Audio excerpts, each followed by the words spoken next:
तो दोस्तों आप लोग देख रहे हैं कटरनी आप लोग बहुत बहुत स्वागत है। दोस्तों मैं बता दूं कि खेसारी लाल यादव से जो सारेगामा भोजपुरी से चुम्मा चुम्मा सॉन्ग आया था, राजा राम मूवी में का सॉन्ग, उसका पोस्टर लॉन्चिंग भी रखा गया था सारेगामा भोजपुरी के फर्स्ट लुक का।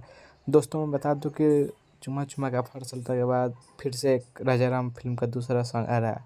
सबसे पहले अपने वाले एक्शन पर इस गाने का पोस्टर देखिए, जिस गाने का नाम रखा गया है चॉकलेटी सरिया। जिस राजा राम फिल्म का खेसारी लाल यादव उसके बाद प्रियंका सिंह मिलकर गाए हैं इस गाने को।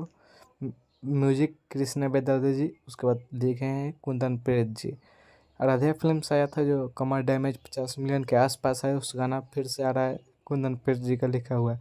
चॉकलेटी सरिया सारेगामा भोजपुरी के शाम 4 बजे टीजर आ रहा है कल गाना।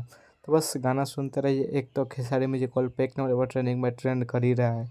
तो बस वीडियो भी आ गया, वो अभी म्यूजिक सेक्शन में ट्रेंड कर रहा है। बस इतना ही कहेंगे। अगर हमारे यूट्यूब चैनल पर नया है तो चैनल को सब्सक्राइब कर लीजिएगा भोजपुरी का हर छोटी बड़ी खबर देखने का। तब तक ले बाय, मिलते हैं नेक्स्ट वीडियो में। जय हिंद, जय भोजपुरी।